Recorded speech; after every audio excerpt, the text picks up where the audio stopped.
Felicity. Ate wonna. Ino yansesa. Muneema abaganda bo bakoddo. Bayagamba. Bwe bali abantu bali stingy.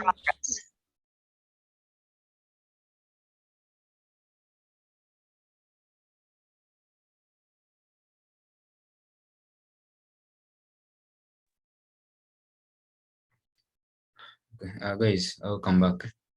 There were some chat questions that I missed out. If you still have that question, please, you can share them again. I didn't read them. So let me continue. So I was saying that for the proceeds, what happened is in the question, they said clearly, instead of crediting the disposal account, they credited sales. I can show you that part.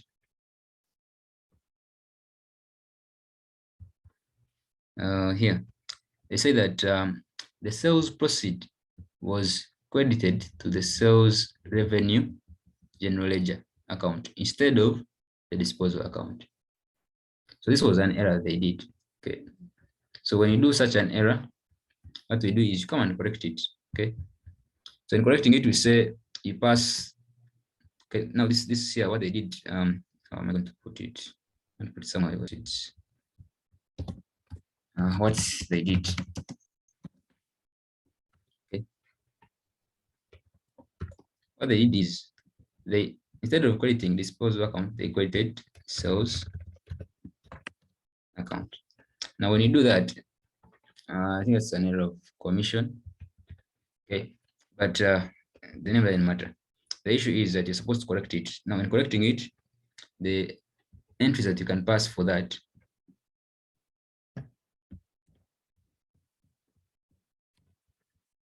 entries are that you're going to debit sales so that the figure disappears, and then you credit disposal account. Do the right thing.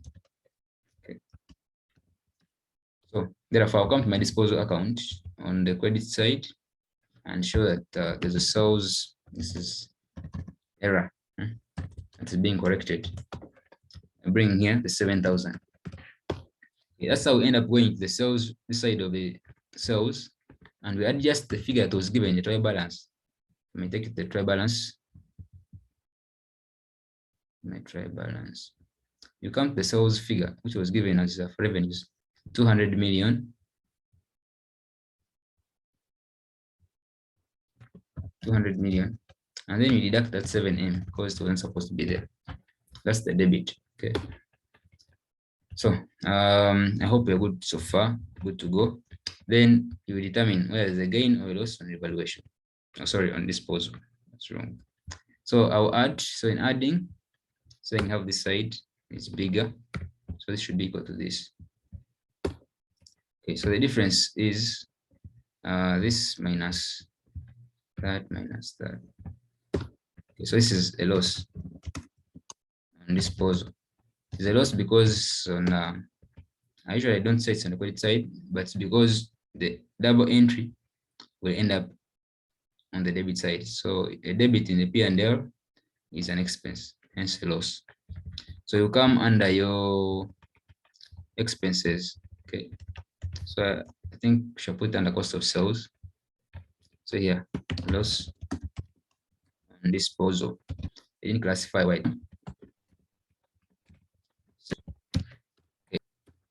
Okay, yeah, go to questions. Thanks, plus through more light on the errors. Okay, now for the errors, we're saying wrong. Of course, now the issue is the right thing. Okay, so it's only on the condition that you know the right thing for this. Oh, that's so we had even told you that they credited. Let me see what they said in the question. In the question, they said that the sale proceeds was credited, and even clear.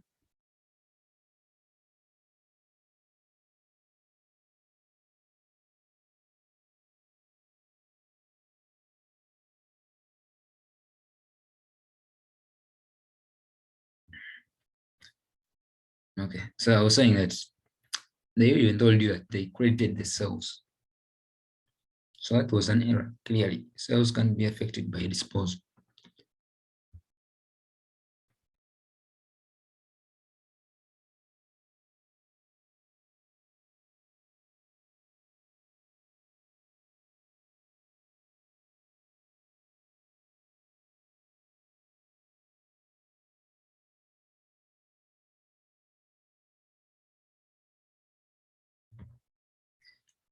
Okay, sorry about that. My voice is becoming hoarse, but that was the error they made. So if they created the wrong account, the only way you can correct the error is removing it. Saying by removing the credit, you debit, then you take the credit where it belongs. Okay, so I hope I've answered you regarding the error. Okay. So in short, if you don't do these entries, you're just saying you go under revenues, remove the figure, then come under disposal. And so this lesson disposal has also been posted. So by doing all this, maybe I forgot to take the depreciation, the debited, and you're saying you come under your PPE, then you say disposal still. Okay, say disposal, but in this case, it is accumulated depreciation. So when you bring it here, okay, so this is how we end up having this. If you don't bring these as separate numbers, you can bring it negative, I think, 7, negative 10 plus 2.8. You can continue. So you're done officially with, I think, the note 1. I'm wondering whether the lecturer shared the marking aid. Yes, he did. What I shared is actually what he gave me. He just made me write with him. Okay, so he did share the marking aid and it's in the group. I shared it with you. Okay, so we continue. Although this one skipped my mind because what I'd done was totally different and he was saying something else, so I decided to listen to him. Okay, but I'll surely get back to him and get back on the issue of these months. I'm not seeing the 6 where it's coming from. Okay, so if you have to continue, we're done with the note 1. Unless you have any questions, please. Let's go to note 2.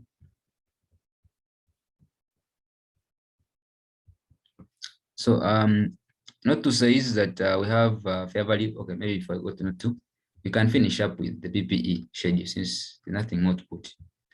So we can finish up with the PPE schedule and take it where it belongs. So the PPE schedule is here. Okay. So we had plant and equipment. Okay, I was putting the figures in the wrong place. Those belong this side. Okay, plant and equipment. So we're supposed to depreciate. Okay, supposed to depreciate the remaining for the remaining PPE. So for the remaining PPE, we shall come here and say remaining PPE. Okay, so we had previously before disposal, we had a carrying amount of 64,000. Okay, isn't it? This one here, 64,000 before disposal. Now what happened is that we disposed of this.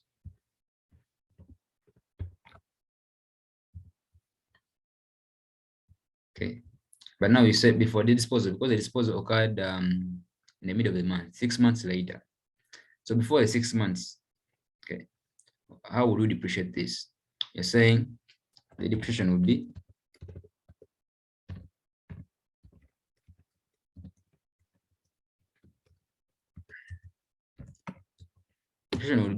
that you have 6 months, so to be 20% of let me put the actual 20% of the amount, the carrying amount, 10 times the 6 months. Okay, remember we have just agreed that it was disposed of 6 months later, although we counted 7. Okay, so but for consistency, to be 6. So in being 6, we're saying so this must have been the depreciation before disposal, and therefore the carrying amount would be that before disposal. Okay, then you dispose. So when you dispose, what happens is that you bring the carrying amount of the asset that you've disposed of, which is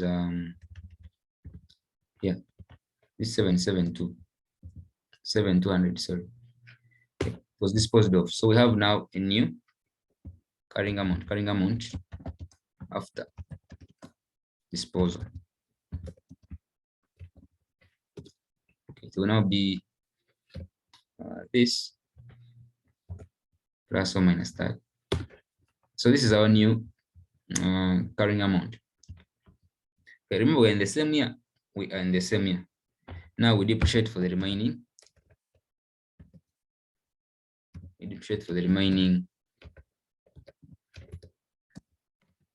the remaining 6 months, okay, which will be the same way, 20% times the carrying amount, the new carrying amount without the thing, 10 times 6 out of 12. Okay, so that's how we end up having the depreciation charge for the year. And then you add them together to get now the total depreciation that occurred during the year, which is this. Okay, I can respond to this chart maybe from 1st April to 1st October. When you consider from 1st April to 1st October, it means that you made the, what does it mean? It means that you made the sale. Yeah, you made the sale. How can it be fast? Because the thing is, if you say the sale was made on 1st October, the sale was made on 1st October 2020. You're saying, okay, it's a month. 1st October 2020. You're saying since also the purchase was made in March, it also has to be 1st March 2019. Okay, the assumptions must be consistent. You can't say that for the sale we made it at the beginning of October, and then for the purchase we made it at the end of the month. You're not being consistent. Okay, unless it was put explicitly or straight away. They said in March it was bought at 1st March, then in April it was bought. You get the point, and the others. Okay, so you cannot consider 1st October for the purchase, I mean for the disposal, and then for the purchase you want to consider 31st March. Yet you say the same statements, that one was made in March, that was made in October. Okay, you have to be consistent with the information. So anyway, we'll just get back to him and get you the real answer. Okay, you know he always has answers for our questions. Okay, so allow me to continue with what we have, at least in the marking guide. So this is 11,440. Now, you bring here your depreciation for there as your 11,440.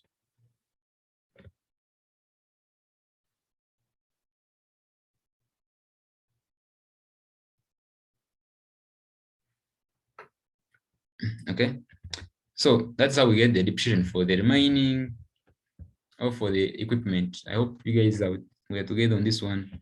Okay, so officially I'm done with the PPE, but you also transfer this depreciation to where it belongs.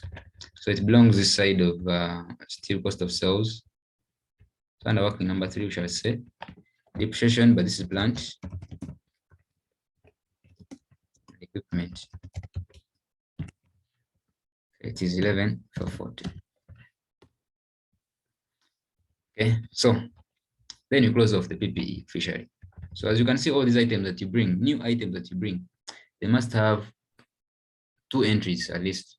Somewhere, someone must have been debiting and crediting somewhere. So we shall have our carrying amount at the end of the year, 31st March 2021. Okay, so this will be just a lot of these. Okay. Then also the side will be added. Okay, then you can get your total PPE. Okay, for purposes of time, I will encourage you that always get the total here, and you just bring this as the total. So you got your statement of financial position, which I don't have here, I'll just put it here. Statement of financial position. Then I'll say under non-current assets, non-current assets. Let's say PPE. Coming from working number 1, it is 93,360. Okay, so by doing that, you're done officially with your PPE and you've used it well. Okay, can take your questions before we leave this PPE. Why is depreciation in bits not whole? Okay, now Remy, the reason why it is in bits is because we're using reducing balance. Now, reducing balance, you must have the carrying amount. Yeah? You must have the carrying amount for it to compute. And the carrying amount is affected by things like depreciation, disposal, new purchases. Whenever you have a disposal, you must get the carrying amount at the time of disposal. Whenever you have, is it a purchase, you must have the carrying amount at the time of purchase. That's why it's in bits like this. That for the first 6 months before the disposal, the carrying amount was 64. Okay, before depreciation, it was 64. Now for the 6 months before disposal, you must depreciate it so that you get the carrying amount just before the disposal. A few hours to the disposal, you must get the carrying amount there. That's what I've just done. So once you have it, then you now have to remove the carrying amount of what you disposed. That you come up with now the new carrying amount after disposal. Then you dispose of or you depreciate the remaining carrying amount for the remaining period. Okay, so Remy, you're going to find this. If they talk about reducing balance, you must do this. Okay, so let me continue. Okay, I heard you say there is an element. Is what? I just say there's an element which isn't for I-16. Yes, the element I was talking about was that where the company has a policy regarding depreciation, like it was in this question, they say that you charge depreciation, full depreciation in the year of purchase, the none in the year of disposal. Okay, that's a policy. I'm telling you how to depreciate it. But I-16 doesn't allow for that. I-16 says once you have an asset and you're using it for its intended use, because PPE is for admin purposes and what? Mainly admin purposes. If you're using it for admin purposes, we are saying you must depreciate the asset. Okay, for all that time. So you can't say that, you can't come up with a policy that I acquired the asset maybe in May, and you're saying for the year of purchase, you depreciate full, even in the months where you didn't even use the asset. You want me to depreciate full. So I-16 doesn't allow that. It just says depreciate the normal way. As long as you're using the asset, you depreciate it. Okay, that's what I'm trying, that's what I'm just trying to clarify. I hope I've answered you also on that. So we can continue now. Note number 2, which says, this was on IAS 40. It says that Genius has adopted the fair value model for measuring investment property. The fair value, okay, when you hear fair value model, what should come to your mind is you're looking at the fair value at the end and the fair value at the beginning of the year. The difference between the two, we call it fair value gain. And that gain or loss is either, sorry, you just take it straight to profit or loss. Okay, that is what they wanted you to do here, or to learn, or to be knowing. So having said that, they're saying that the fair value at the end was 57M. So you just come and determine our workings. So when you go to our workings, we're saying you come here and you say, can you put it here? Okay, working number 3. Saying investment is 40. You don't have to say this if you don't know it. Okay, just do the right thing. Just say fair value at the start. At the start, it was given a trial balance. As I think, okay, I don't want to think. Let me take you there. At the start, investment property. Here, they said at the start, actually, it's on 1st April 2020, it is 38 million. So come here and say 38. Then they said fair value at the end, or at 31st March, is 57. So just get the gain or loss. Okay. Now, in this case, if the new is bigger, that's a gain. If the new is smaller, that's a loss. This was a gain, which is given by big minus small. you have 19.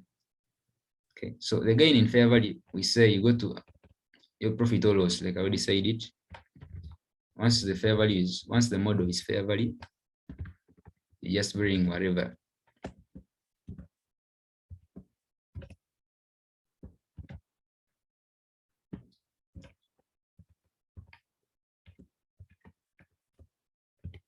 Okay, so under gross profit, you have other incomes.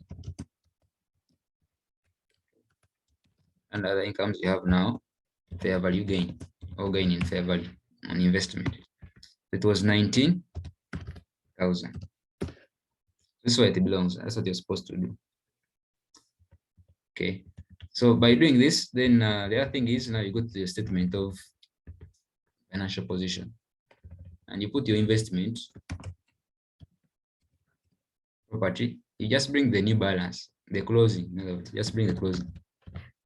Okay. If you don't want to do a shortcut, you say it is the 38 plus the 19. You still have the same answer. Okay, but the shortcut is the new must always go to the balance sheet, the new. Then the gain or loss goes to the profit or loss. So we continue. The next note.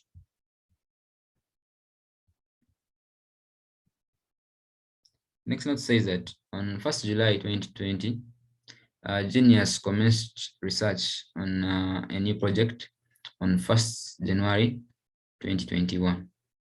Once you see research, you see development, just know that is IAS 38, intangible assets.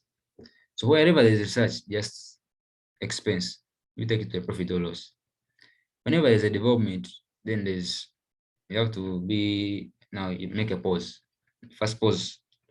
Now in pausing, you're thinking, do these development costs meet the capitalized conditions, or the conditions we meet to capitalize development costs? If yes, you capitalize. If they don't meet the conditions, you expense. And what are those conditions? Maybe I can talk about them. Pardon, on fair value. Let me first finish with the disposal part. Okay. For the disposal, we're saying, what am I saying? Number 4, the IAS 38, tangible assets. I will just stick to research, whatever was asked. Research. We're saying whatever they say, no matter how they make it sweet or sound confident that they're going to develop and what, research costs must always be expensed. By expensing, I mean take to profit or loss as an expense. And the issue is on development costs usually.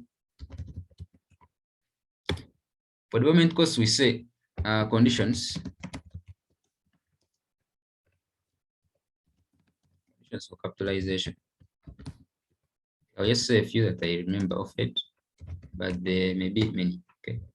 So for you to capitalize development costs, one is that it is probable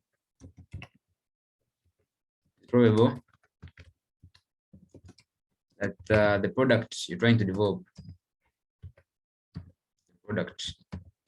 will succeed on the market. Secondly, that the directors or management are confident the product will be okay, or you finish the development. Thirdly is that you have the resources. The resources are readily available.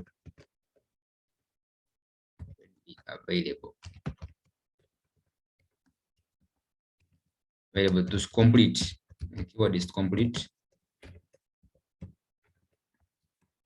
Complete the development stage. Okay. So these are among and many others. If you see, okay, this one is not really a condition, but some of the things that make you feel that the product is going to be successful is if you see a competitor is giving an offer for such a product or for such a development course, then you're sure that it's going to be successful. So this is among the many, okay, you're going to capitalize Right. Okay, so meaning that if any of these conditions is not met, you just expense. Right. So let's go to the scenario and we see what they were saying.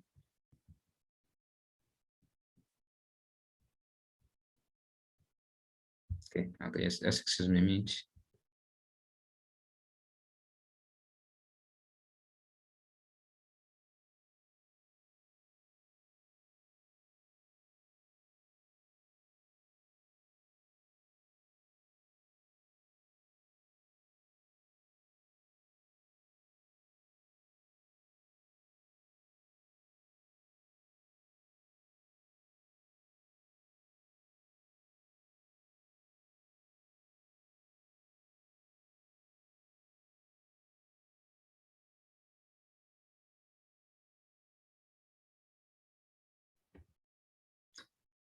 Okay, sorry about that. So we're reading a statement. So the government on 1st July 2020, then has commenced research on a new product. So you first see that's within there. Remember our year begins on 1st April and ends on 31st March. So if it is 1st July, that means it's within there. Okay, so that is important for you to note. Then I said that Genius commenced research on a new product on 1st January 2021. Still, you see that's still within there. They're saying that Genius moved into the development phase of the product, full stop.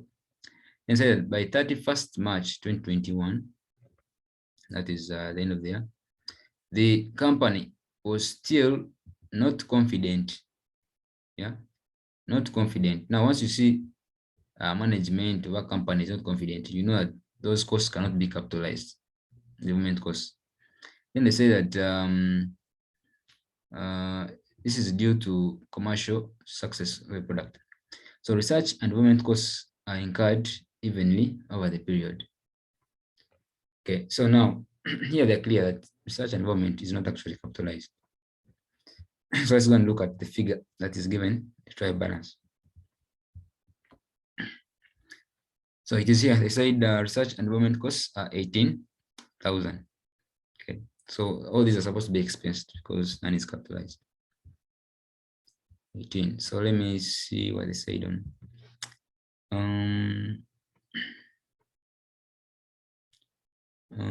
product company still. Okay, so that is it. Then you go and put it where it belongs. Okay, so you come under your expenses. Okay, research. What do you think? Is it under cost of sales, admin, or distribution? Research and development.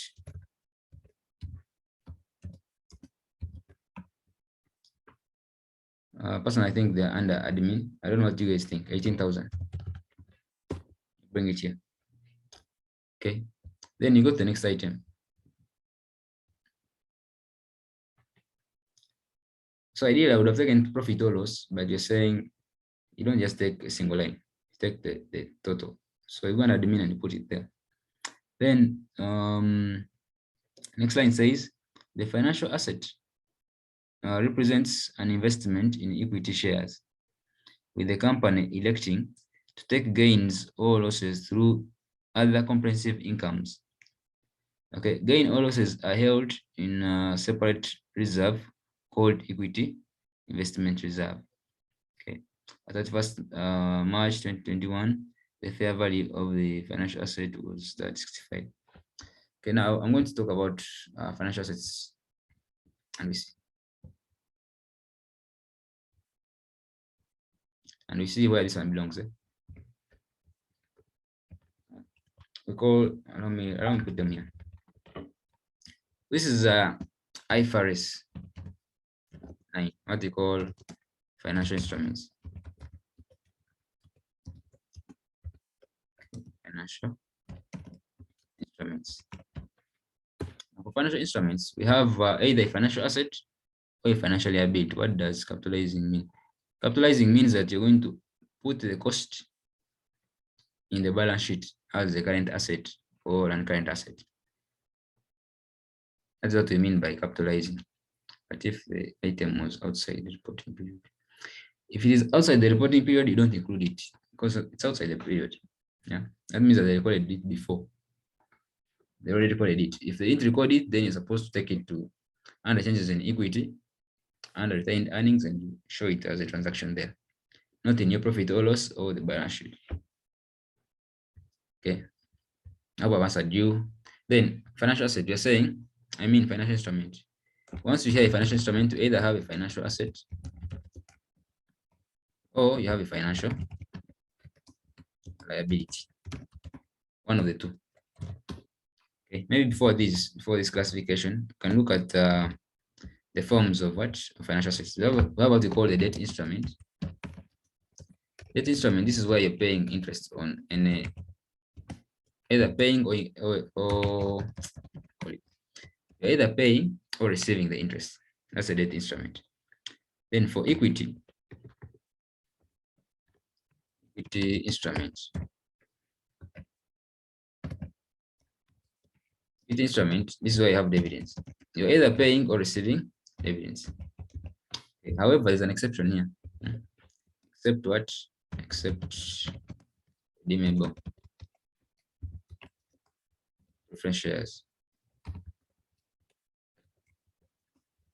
So for redeemable preference shares, even though we pay dividends, we say that it must be accounted for as a debt instrument because of substance over form concept. Okay. I'm trying to be fast because I want to finish this IAS one today. Okay, let me slow a bit. We're saying that we have financial instruments, IFRS 9. And we're saying under IFRS 9, you either have a debt instrument or an equity instrument. Okay, and I'm saying that under equity instrument, we have dividends. Okay, and forms of equity instruments include equity shares. Okay, where you issue equity shares, where you issue redeemable preference shares. As long as the shares, unlike what except redeemable, because for redeemable, what happens is that you have a maturity period. Once the maturity period has elapsed, you're supposed to pay back the principal amount. Okay, unlike for equity and redeemable, here once you buy shares, don't expect the company to pay you back for your shares or to buy them back. No, they are your shares. You either sell them to someone else and he replaces you, or you keep them. Otherwise, you can't ask the company to buy them back. Okay, so because of that, this is what makes the difference. Yeah? Whereas for the debt instrument, you have things like bank loan or loans, you have debentures, you have already seen redeemable preference shares. Okay, preference shares. Then you meet things like how they call them, bonds. Okay, among others. Okay, so once you have anything that accumulates interest, either you're paying it or receiving it, then you have debt instrument. Once it is shares, equity shares, irredeemable, saying you have equity instrument. Now these two, you either have a financial asset, a financial liability on either. So I'm going to concentrate on equity since it's what we have in the question. Okay, now for equity, we're saying that you can either have a financial asset or a financial liability. It is a financial asset if you are the one owning the shares. Okay, for example, if you buy shares in MTN, the buyer is having a financial asset, whereas MTN is having a financial liability. Okay, so that's the first thing you look out in the statement. Is it a financial asset or a financial liability? Now, in this question, it was a financial asset. Now, we stick to financial asset. Now, a financial asset, we are saying there are two ways of treating it. Okay, it's either through fair value through profit or loss, fair value through profit or loss, or or fair value through OCI.